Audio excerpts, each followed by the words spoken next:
किसान भाई और बहनों, इस चैनल के माध्यम से हमने आप तक हमेशा सक्सेस स्टोरीज लाया है। वो नए टेक्नोलॉजीज लाए हैं जो कि आपके कृषि और कृषि में उत्पादन को हमेशा के लिए बदल सकते हैं। लेकिन अगर मैं आज का वीडियो नहीं बनाऊं, अगर मैं इस टॉपिक के बारे में बात नहीं करूं, तो शायद एक यूट्यूबर और एक इंसान होने के नाते मैं अपनी जिम्मेदारी सही से नहीं निभा रहा हूं। आज का वीडियो होने वाला है एग्रीकल्चर के एक बहुत ही कड़वा सच के बारे में, जो कि है फार्मर।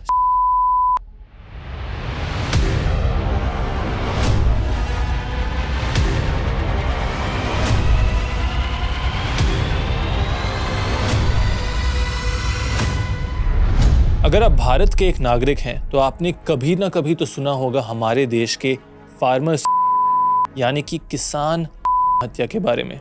ये हमारे देश में कई सालों से एक बहुत बड़ा समस्या है, लेकिन आज के डेट भी फार्मर्स का हमारे पास कोई सोल्यूशन नहीं है। यदि हम डेटा देखें तो 1995 से लेकर के 2022 के बीच में हर एक घंटा एक किसान अपना ले रहा है। यदि आप पूरे डेटा को एनालाइज करें तो भारत में टोटल के लगभग 7% केवल फार्मर्स हैं। और किसान भाइयों और बहनों और मेरे व्यूअर्स, ये केवल वो नंबर्स हैं जो हमें मीडिया में दिखते हैं। असलियत में कई सारे ज़्यादा किसान अपना ले रहे हैं और ये नंबर्स हम तक पहुंचते नहीं हैं ताकि हमारे गवर्नमेंट और ऑफिशियल्स का इमेज ना खराब हो।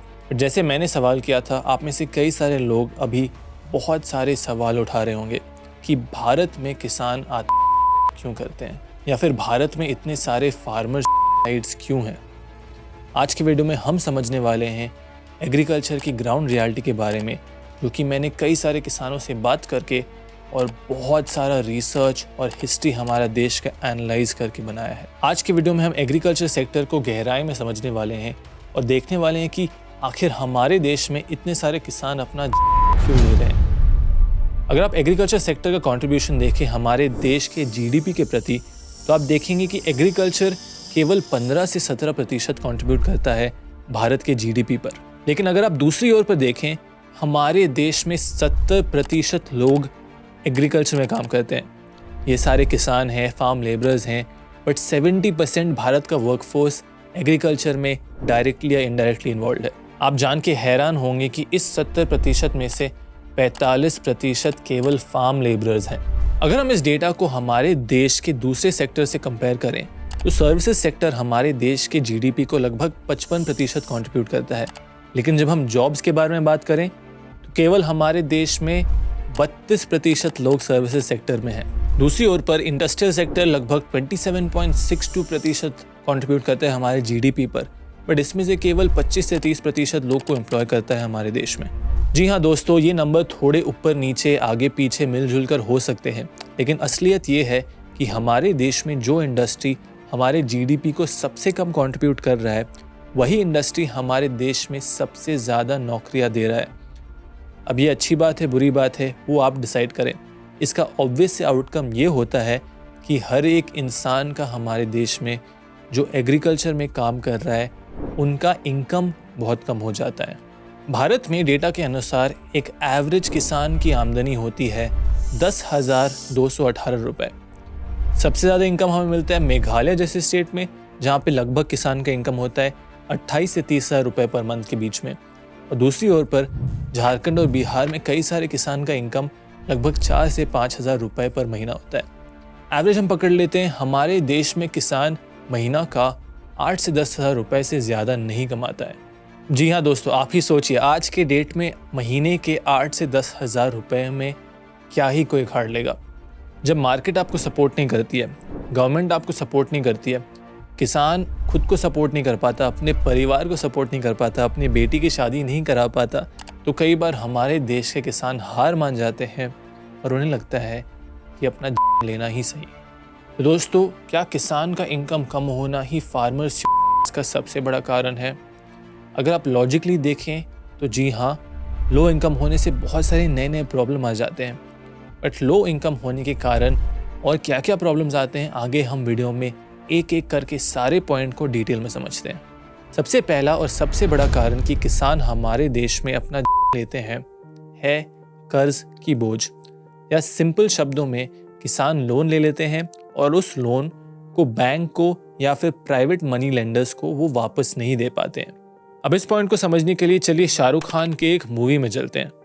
आप सभी ने जवान फिल्म में वो सीन देखा होगा जहां एक्ट्रेस के पिता अपना जान ले लेते हैं क्योंकि वो एक मनी लेंडर को वापस पैसा नहीं दे पाते हैं और सबके सामने उन्हें बेइज्जत किया जाता है, हरास किया जाता है और इस बेइज्जती के कारण वो अपना जान ले लेते हैं। जी हाँ किसान भाई और बहनों, जवान मूवी में जो आप देखे वो भारत की असलियत है बहुत सारे स्टेट्स में।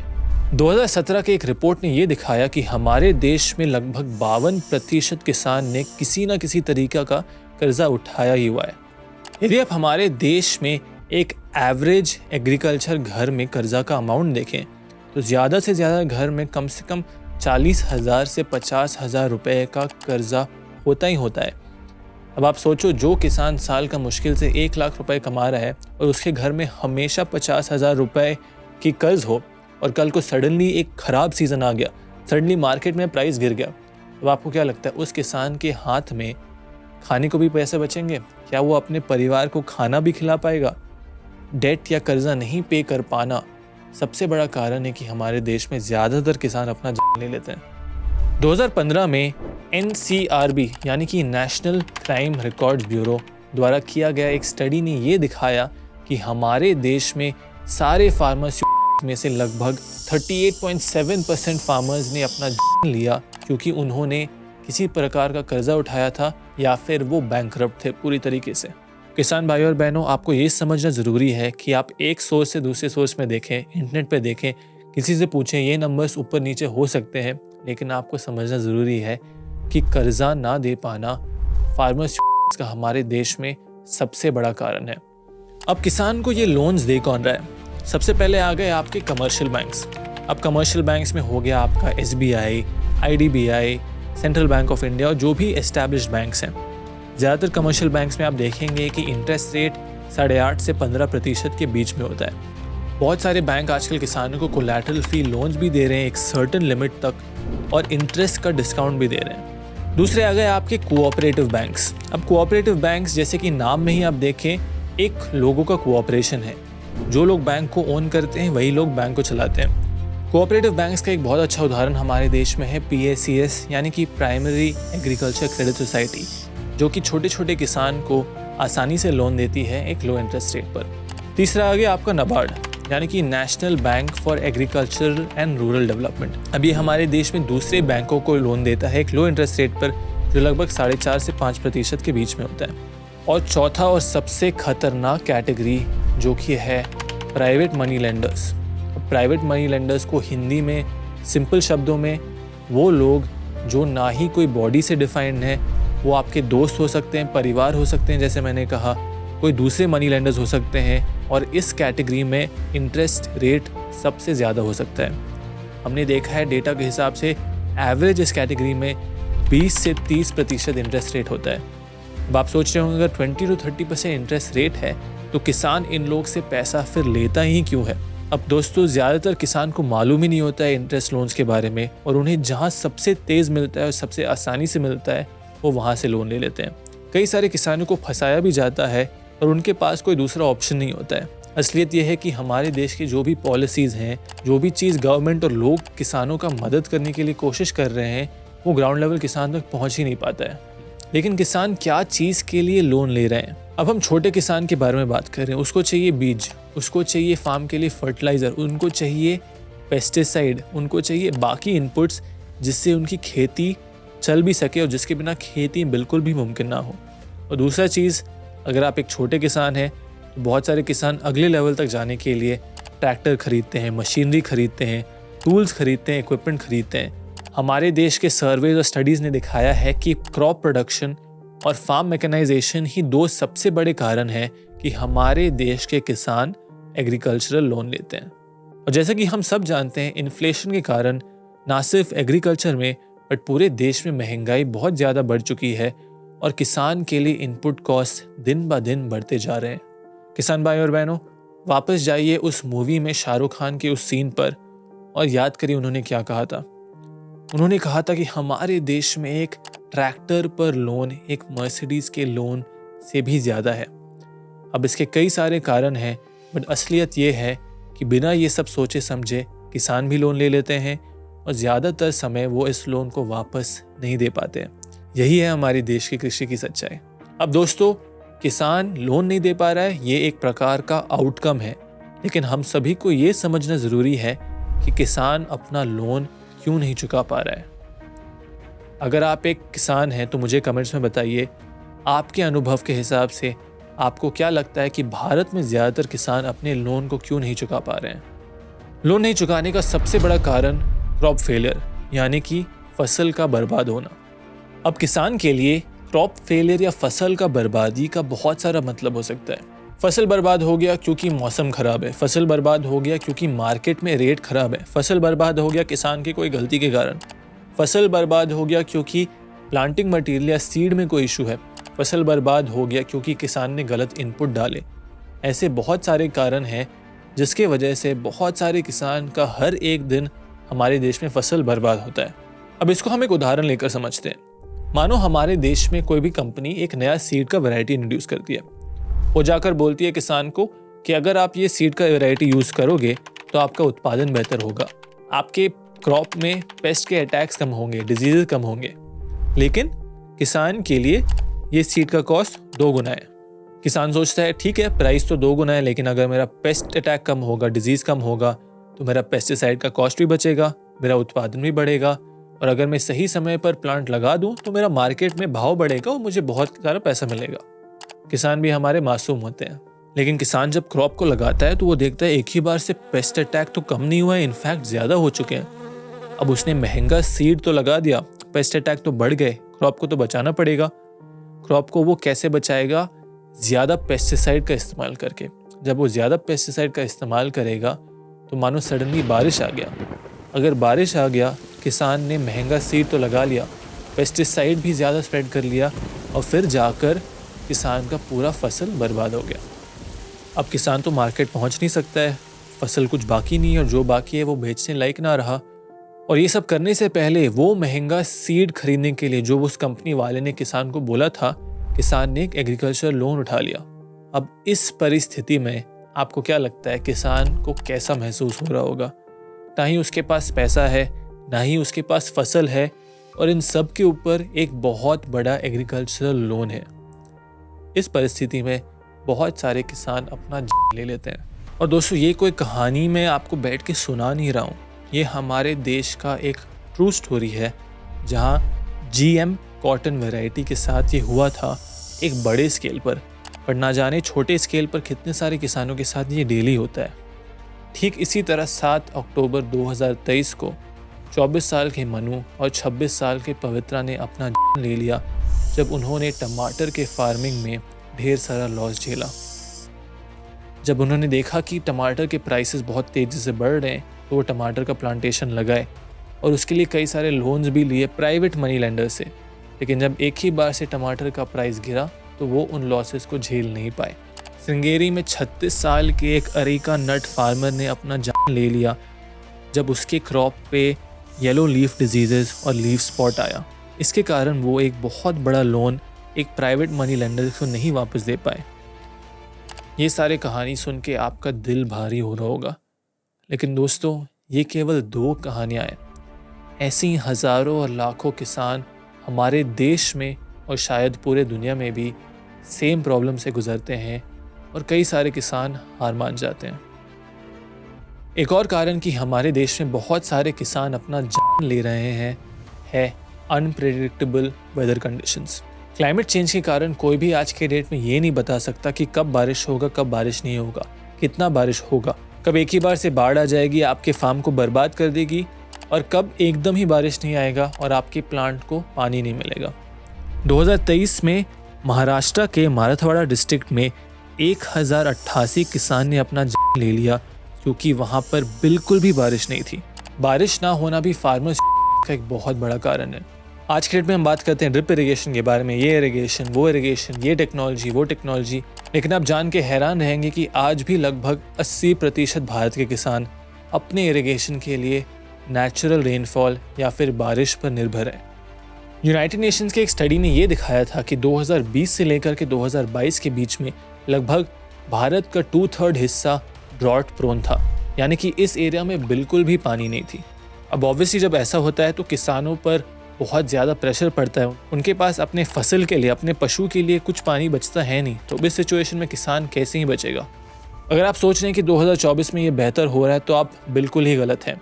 आप ये जानकर हैरान रहेंगे कि जनवरी 2024 से लेकर के जून 2024 के बीच में महाराष्ट्र के अमरावती में 557 किसानों ने अपना लिया बारिश ना होने के कारण। वहाँ की गवर्नमेंट कहती है कि वो किसानों को सपोर्ट ज़रूर करती है, पर असलियत ये है कि वो सपोर्ट इलेक्शन के समय दिखाती है, क्योंकि किसान एक आसान टारगेट बन जाता है उनके वोटों के लिए।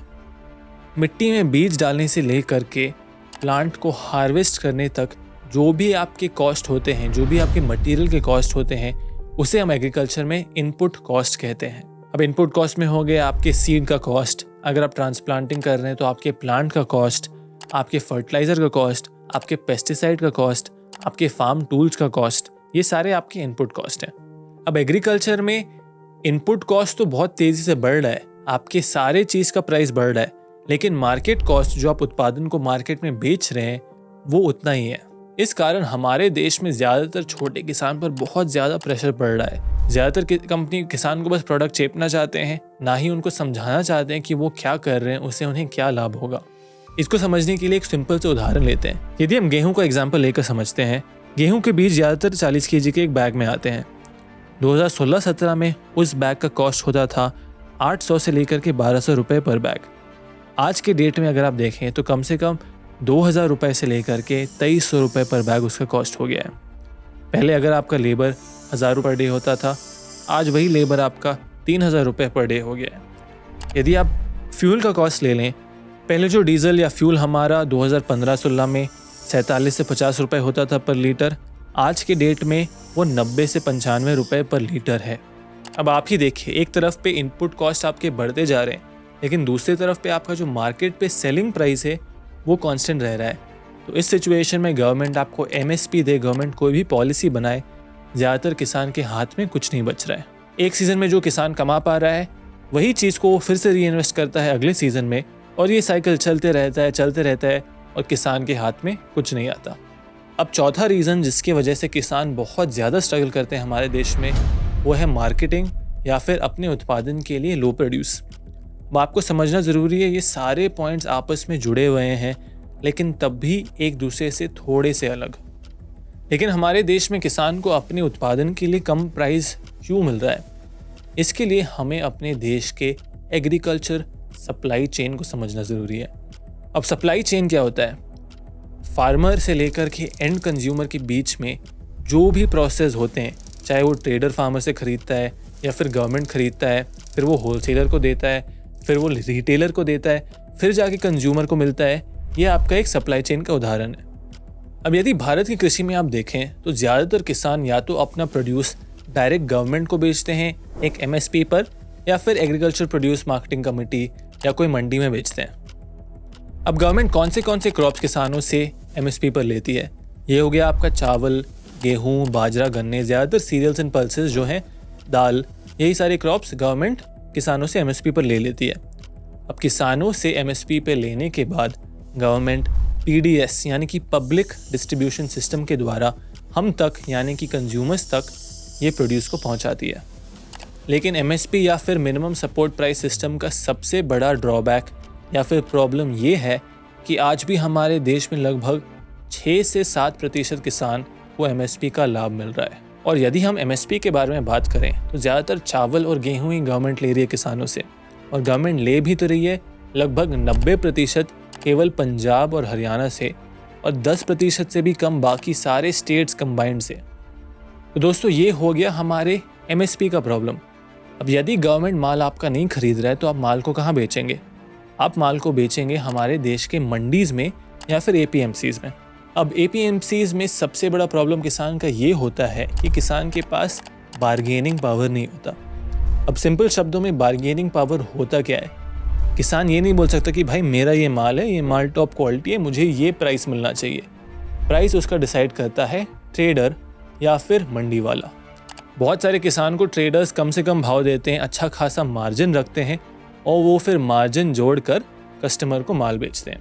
इस कारण से किसान का माल अच्छा भी हो तब उनको उस माल का रिवॉर्ड नहीं मिलता, बल्कि ट्रेडर उनका मार्जिन और पैसा खा जाता है। अब इसको भी एक उदाहरण लेकर समझते हैं। मानो आप एक किसान हो जो टमाटर उगा रहे हो। आप टमाटर एक कमीशन एजेंट को बेचते हो जो आपको बोलता है मैं आपके माल को मंडी में बेचूंगा एकदम अच्छे रेट पर, ठीक है, क्योंकि शायद आप मंडी तक पहुंच नहीं पाओगे। तो आप 20 रुपए किलो पर कमीशन एजेंट को माल बेचते हो। कमीशन एजेंट उस पर 20% मार्जिन रखता है, हो गया 4 रुपए किलो। अब कमीशन एजेंट मंडी को बेचता है माल 24 रुपए किलो पर। अब मंडी में भी मंडी हैंडलिंग फीस आता है, वो आपका प्रोड्यूस इकट्ठा कर रहे हैं, मैनेज कर रहे हैं, सॉर्ट ग्रेड शायद कर रहे हैं और फिर कस्टमर को बेच रहे हैं, तब इसमें मंडी का हैंडलिंग फी भी होता है। कुल मिलाकर मानो कस्टमर तक पहुंचते पहुंचते आपका टमाटर हो गया 30 रुपए पर किलो। अब जो ये मंडी हैंडलिंग फीस है, इससे तो कस्टमर को देना चाहिए। असलियत में ये होता है कि कमीशन एजेंट वो मंडी हैंडलिंग फी फार्मर के प्राइस में से ही घटा देता है। किसान भाई और बहनों, एग्रीकल्चर सप्लाई चेन शायद भारत का सबसे कॉम्प्लिकेटेड सप्लाई चेन है। हमारे सप्लाई चेन में बहुत सारे इश्यूज हैं, जैसे transportation, cold storage, shelf life, post harvest management. अगर आप चाहते हैं कि मैं एग्रीकल्चर सप्लाई चेन के बारे में एक डिटेल्ड वीडियो बनाऊं तो नीचे कमेंट्स में मुझे बताइए। मैं इस टॉपिक पे एक गेस्ट को भी लाऊंगा और साथ ही साथ अपने रिसर्च और एक्सपीरियंस पर भी एक डिटेल वीडियो बनाऊंगा। 5वां कारण जिसकी वजह से किसान भारत में अपना जान ले लेते हैं वो है मिसलेनियस कैटेगरी। अब इसमें बहुत सारी चीज़ इंक्लूड होंगे आपके, जैसे अल्कोहलिज्म या शराब कंज्यूम करना। दूसरा हो गया आपका सोशल स्टिग्मा, लोग मेरे बारे में क्या सोचते हैं, मेरी बेटी का शादी होगा कि नहीं होगा। और तीसरा बाकी और कोई स्किल ना होना। हमारे देश में सच्चाई ये है कि ज़्यादातर किसान को एग्रीकल्चर और फार्मिंग के अलावा और कोई स्किल ही नहीं है। अगर उनकी एग्रीकल्चर ना चली, अगर उनके खेत में कोई प्रॉब्लम आ गया, ना ही उनके पास कोई बैकअप है और ना ही दूसरा कोई स्किल कि वो अपने आप को बचा सकें। हमारे देश में एक स्टडी ने ये दिखाया कि लगभग 17% किसान के सिस्टम में शराब था जब उन्होंने अपना जान लिया। एक और स्टडी ने ये बताया कि 20% किसान जो अपना जान लेते हैं वो शराबी होते हैं। हमारे देश में एक और ऐसा इंसिडेंट हुआ था जहाँ किसान की बेटी ने अपना जान ले लिया क्योंकि उसके पापा ने डाउरी का पैसा नहीं दिया। मैं उम्मीद करता हूँ कि अभी तक आपको एक आइडिया मिल गया होगा कि हमारे देश की कृषि कैसी है, असलियत क्या है, क्या क्या कारण है कि हमारे देश में ज़्यादातर किसान पैसा नहीं कमा रहे हैं और बहुत सारे किसान अपना जान भी ले रहे हैं। अभी समझते हैं कि हमारे गवर्नमेंट ने क्या क्या किया है कि ये जो फार्मर्स हैं वो कम हो जाए। सबसे पहले गवर्नमेंट ने लॉन्च किया है प्रधानमंत्री किसान सम्मान निधि। प्रधानमंत्री किसान सम्मान निधि गवर्नमेंट का एक सेंट्रल स्कीम है जिसमें गवर्नमेंट ऑफ इंडिया 100% फंडिंग देती है। 1 दिसंबर 2018 से इसे ऑपरेट किया गया और इस स्कीम के अंडर किसानों को 6,000 रुपये का इनकम सपोर्ट मिलता है हर साल 3 इंस्टॉलमेंट में। जो भी इस स्कीम के लिए एलिजिबल है, ये अमाउंट सीधा उनके बैंक अकाउंट में गवर्नमेंट ट्रांसफ़र कर देती है और एटलीस्ट कहती है कि वो ऐसा कर देगी। अब कौन कौन इस स्कीम का लाभ ले सकते हैं वो समझने के लिए मैं आपके लिए स्क्रीन पर ये डिटेल्स डाल रहा हूँ और नीचे साथ ही साथ डिस्क्रिप्शन में इस स्कीम के बारे में पूरे डिटेल्स आपको मिल जाएंगे। दूसरा, प्रधानमंत्री फसल बीमा योजना। इस स्कीम में क्रॉप को 100% इंश्योरेंस कवर मिलता है अपने हर एक स्टेज में, जिसमें पोस्ट हार्वेस्ट फैसिलिटी और पोस्ट हार्वेस्ट रिस्क भी इंक्लूड होते हैं। अगर आप प्रधानमंत्री फसल बीमा योजना के हिस्सा हैं और आपके क्रॉप को कुछ हो जाता है तब आपको एक इंश्योरेंस कंपनी कवर करेगी, जिसके लिए आपको एक छोटा सा प्रीमियम देना पड़ेगा। अब इसके लिए आप कैसे अप्लाई कर सकते हैं, इसका छोटा सा उदाहरण और एप्लीकेशन प्रोसेस मैं आपके लिए अभी स्क्रीन पर डाल दे रहा हूँ। इस वीडियो को देखिए, लेकिन अपने क्रॉप के हिसाब से और अपने एरिया के हिसाब से सही से अप्लाई करिए। तीसरा स्कीम जो गवर्नमेंट ने क्रिएट किया है किसानों के कर्जा और इंटरेस्ट को कम करने के लिए, वो है इंटरेस्ट सबवेंशन स्कीम। गवर्नमेंट किसानों को सिंपल भाषा में ये बोल रही है कि आपको कम इंटरेस्ट दिया जाएगा, आपको कम इंटरेस्ट चार्ज किया जाएगा अगर आप सही समय पर अपने लोन्स को पे कर लें। अब किसान भाई और बहनों, इन स्कीम्स का क्या लाभ है हमारे किसानों को वो मुझे नहीं मालूम, क्योंकि मैं किसान नहीं हूँ। आप एक किसान होने के नाते इन स्कीम्स का बेनिफिट क्या आपको मिल रहा है, नीचे मुझे कमेंट्स में बताइए। साथ ही साथ हमारे देश में कई सारे गवर्नमेंट पॉलिसीज़ ये सपोर्ट कर रहे हैं कि किसान फार्मर प्रोड्यूसर ऑर्गेनाइजेशंस का हिस्सा बने ताकि मार्केट में उनका ग्रिप या बार्गेनिंग पावर बढ़े। इस वीडियो में हमने गवर्नमेंट स्कीम्स और पॉलिसीज़ को एकदम ऊपर से छुआ है। अगर आप चाहते हैं कि गवर्नमेंट पॉलिसीज़, सब्सिडीज़ और स्कीम्स पर हम एक डिटेल वीडियो बनाएं तो नीचे कमेंट्स में हमें बताइए, वो वीडियो भी हम आपके लिए बनाएंगे। किसान भाई और बहनों, इसी के साथ हम वीडियो के अंत तक आ चुके हैं। मैं उम्मीद करता हूं कि इस वीडियो को देखकर आपको भारत के कृषि और भारत के किसानों का एक बेसिक आइडिया मिला होगा और वो क्या बोझ झेलते हैं उसके बारे में आपको एक अंडरस्टैंडिंग मिला है। मेरे हिसाब से भारत में फार्मर्स कम करने के लिए क्या सोल्यूशन है? सबसे पहले हमें साथ आना है। अब आप में से बहुत सारे लोग हमेशा कहते हैं कि तू एसी वाले रूम में बैठकर क्या ज्ञान दे रहा है, कभी फील्ड पे आ। मैं बस ये कोशिश कर रहा हूँ कि हमारे कम्युनिटी के थ्रू, हमारे वीडियोस के थ्रू, हमारे टेक्नोलॉजी के थ्रू और हमारे कलेक्टिव एक्सपीरियंस के थ्रू हम किसी एक इंसान का मदद करें, किसी एक किसान का मदद करें और उसकी ज़िंदगी बदलें। मेरा यही एडवाइस रहेगा कि अगर आप एक बहुत छोटे किसान हैं तो अपनी स्किल्स को डाइवर्सिफाई करिए। केवल कृषि या केवल खेती में मत दबे रहिए। अपनी फैमिली को फोर्स मत करिए एग्रीकल्चर में आने के लिए। जी हाँ, हम हमेशा कहते हैं कि एग्रीकल्चर में हम यंगस्टर्स को चाहते हैं वो आए, लेकिन हम ये नहीं चाहते कि कोई ज़बरदस्ती आए और हम ये भी नहीं चाहते कि वही पुराने टेक्नोलॉजी और पुराने माइंडसेट वाले लोग आए। इससे ना ही हमारे देश आगे बढ़ेगा, ना ही हमारे कोई प्रॉब्लम सॉल्व होंगे। हमारे इंडस्ट्री को ज़रूरत है इनोवेशन की, हमारे इंडस्ट्री को ज़रूरत है यंगस्टर्स की। हमारे इंडस्ट्री को ये ज़रूरत नहीं है कि और छोटे किसान आए, वो और स्ट्रगल करें और फार्मर्स हमारे देश में बढ़े। जी हाँ किसान भाई और बहनों, एजुकेशन या लर्निंग किसी भी चेंज का पहला स्टेप होता है और इस एसी वाले रूम में बैठकर मैं उम्मीद करता हूँ कि मैं जो एजुकेशन लोग को दे रहा हूँ उससे सीखकर वो अपनी ज़िंदगी और अपनी खेती में कुछ बेहतर कर सकें और इस मूवमेंट को ज़्यादातर लोगों के साथ ले सकें। अगर आप मुझे सपोर्ट करते हैं और हमारा मूवमेंट ज्वाइन करना चाहते हैं तो वीडियो को लाइक करिए, चैनल को सब्सक्राइब करिए और अपने एक दोस्त या किसान के साथ ये वीडियो को शेयर करिए। अंटिल नेक्स्ट टाइम, जय हिंद, जय जवान और जय किसान।